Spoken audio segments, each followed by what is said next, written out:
It is 3017 a.m. Your room is silent, but your mind is a battlefield exploding with the exhausting noise of everyone else's demands. You stare at the glowing neon coffin of your phone beside your bed, realizing a terrifying truth. You are not actually living your life. You are simply being lived by the chaos around you. Today, we will decode the psychology of people who fiercely protect their energy, revealing how absolute emotional detachment is not a personality flaw, but the ultimate biological shield against a world designed to drain you. We exist in an era where your cognitive bandwidth is the most heavily hunted currency on the planet.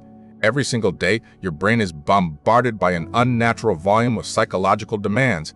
Every notification that lights up your screen, every breaking news alert designed to trigger panic, and every trivial piece of drama from your social circle is a targeted, calculated attack on your nervous system. Human biology was simply not engineered to process the emotional baggage of hundreds of people at once, yet most individuals walk through their days completely unprotected. They leave the doors to their minds wide open, allowing absolutely anyone to walk in, rearrange their thoughts, and steal their focus. You have likely spent years feeling deeply exhausted, and you cannot figure out why. You sleep for 8 hours, yet you wake up tired. This is not physical fatigue. This is cognitive depletion. You are constantly leaking metabolic energy into voids that give you absolutely nothing in return. You told yourself tonight would be different. You promised yourself that you would disconnect, read a book, and finally find some peace. Yet, you found yourself trapped in the infinite scroll, seeking tiny artificial hints of poison disguised as pleasure. That hollow sensation of emptiness you feel when you finally turn off the screen is not rest. It is the withdrawal symptom of a mind that has been completely disconnected from its own reality. Listen to me very carefully. The individuals who master their reality do not possess magical willpower. They are not genetically superior, nor do they rely on cheap motivational speeches. They have simply recognized a fundamental biological fact that the majority of the population ignores. Human energy is a sacred, strictly finite resource. It is not an endless well. Every time you react to an insult, every time you engage in a pointless argument, and every time you worry about the perception of strangers, you are burning glucose and neural resources that you can never get back. The masters of human behavior implement invisible, impenetrable boundaries. They create what we call clinical isolation protocols, starting with sacred hours. These sacred hours are entirely non-negotiable blocks of time, usually the first 2 hours of the morning and the last 2 hours of the night, where the outside world ceases to exist. During these hours, the phone is dead. The demands of family, friends, and employers are completely ignored. The news cycle is silenced. This is not a trendy productivity hack. It is a necessary regulation of the central nervous system. By blocking external stimuli, they allow their cortisol levels to drop. They force their brainwaves to shift from high-stress beta frequencies into a state of calm, analytical clarity. While 95% of the population willingly hands over their morning clarity to the chaotic agendas of strangers on the internet, you join the quiet minority who reclaims their mind. You choose absolute sovereignty over cheap stimulation. As you build this structural boundary around your time, you will inevitably face the second, much deeper layer of the psychological battlefield, your own emotional reactions. Most people navigate their entire existence as emotional thermometers.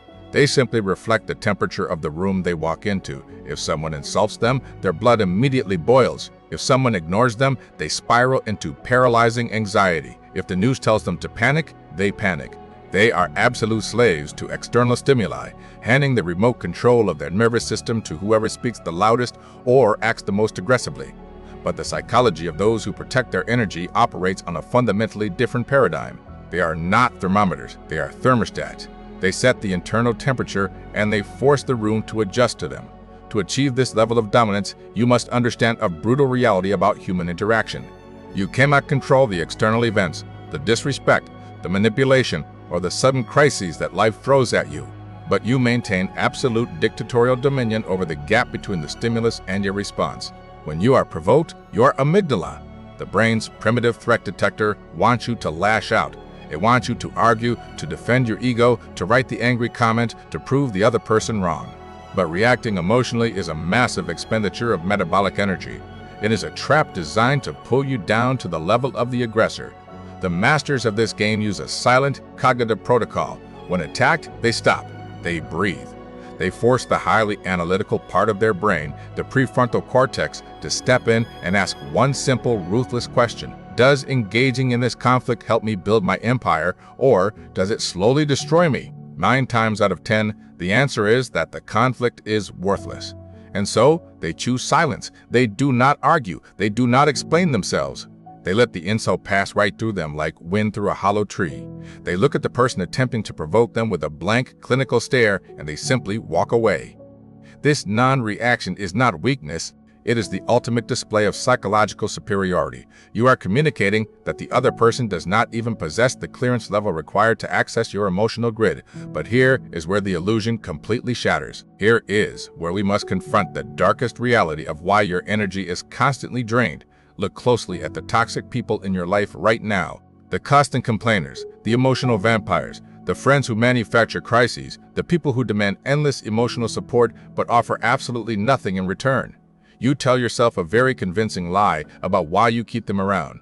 You tell yourself that you are a good, loyal person. You believe that your extreme tolerance for their disrespect is a sign of high empathy. You think you are being the bigger person by constantly forgiving them and helping them fix the messes they create. You are lying to yourself.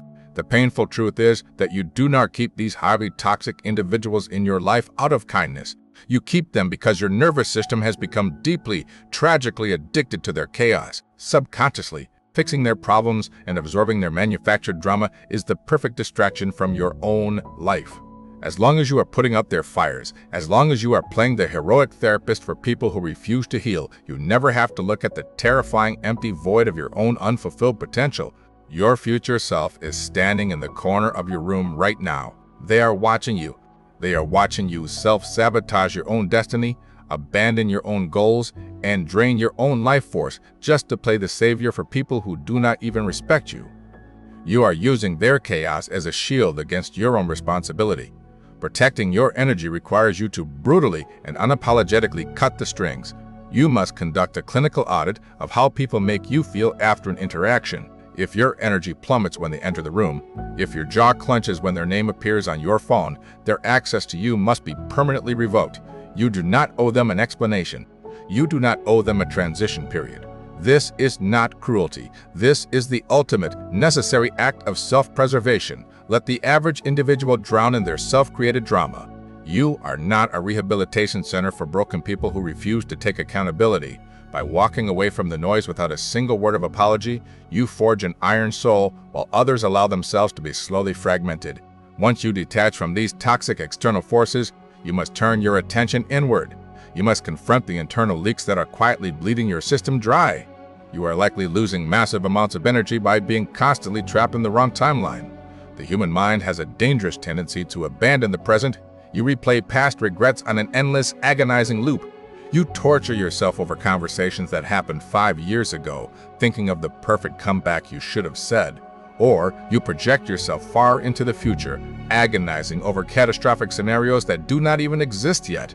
You worry about economic collapse, relationship failure, and societal ruin.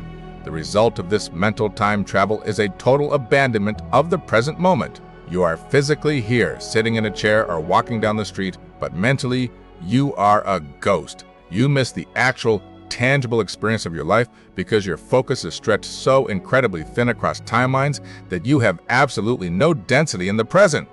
You are operating like a computer with 100 background applications running simultaneously, wondering why the battery is dying so fast. To rebuild this density, you must use daily, mundane actions as psychological anchors. You must pull your scattered awareness back into your physical body by force.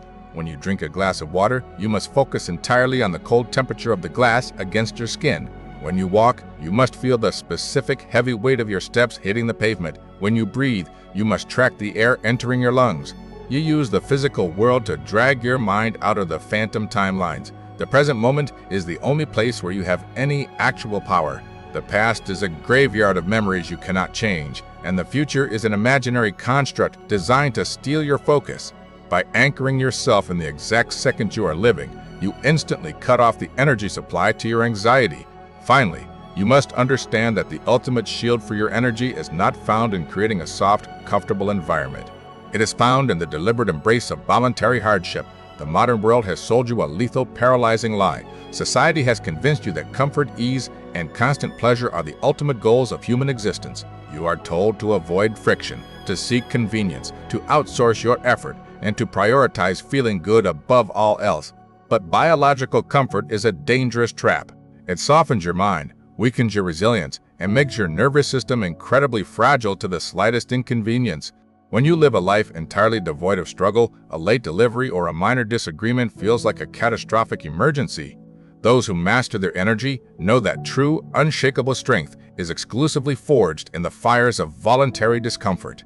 Waking up in the cold, dark hours of the morning, pushing your physical body to the point of muscular failure, taking the icy shower when you crave warmth, or initiating the difficult, uncomfortable conversation you have been avoiding. These are not punishments. They are carefully calculated, highly sophisticated training protocols. You deliberately stress your own system under controlled conditions. You inject microdoses of suffering into your daily routine. By doing this, you are effectively vaccinating your nervous system against chaos. You build a tolerance to stress so high that when life inevitably forces you to suffer, when real tragedy strikes, when the market crashes, or when people betray you, your nervous system does not collapse. You do not panic. You simply observe the situation with a cold, calculating calmness. You become an impenetrable fortress, not because you have avoided the war, but simply because you have already conquered yourself in the shadows. You have two distinct paths laid out before you right now. There is no middle ground. You can continue to operate as a thermometer, letting the world dictate your mood. You can remain constantly distracted by screens, easily offended by strangers, and comfortably numb as you drift slowly towards an average, deeply regretful existence. You can continue to let toxic people siphon your life force until there is nothing left but resentment. Or you can build the firewall. You can reclaim your sacred hours. You can master your emotions by choosing the ultimate superiority of silence. You can cut the dead weight out of your life without a single drop of guilt, anchor your mind violently into the present moment, and use discomfort to forge an unbreakable will. You can fiercely protect the sacred energy required to build the unstoppable version of yourself. The choice is entirely yours, but the clock is ticking and the world is not going to wait for you to figure it out. While others scroll into oblivion, you anchor into presence. While others react to chaos, you respond with sovereignty. That is not discipline. That is evolution, and evolution is the quiet superpower that separates the fragmented from the unshakable. If you are ready to claim that sovereignty, subscribe to Analytical Legacy. Check the description for the clinical tools that will help you build your mental framework, protect your energy, build the future. See you in the next protocol.